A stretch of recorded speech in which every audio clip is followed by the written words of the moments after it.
What's up, my oh so beautiful people? Instead of doing a Zoom call about Groundfloor, I decided instead to make a video showing you, how to invest in your first real estate project on Groundfloor. So I'm currently here on the home page of Groundfloor. This is kind of my investor account in the top right corner.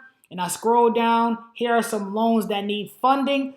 Let's just use this first one as an example because this is a quick example. So 7% return, 9.8 month term, like the amount, how long this term is.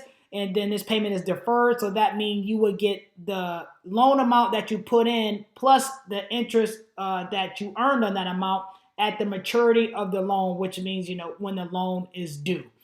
And then you want to go here to investment amount and you want to put, let's just put in $50. You want to invest $50 into this project.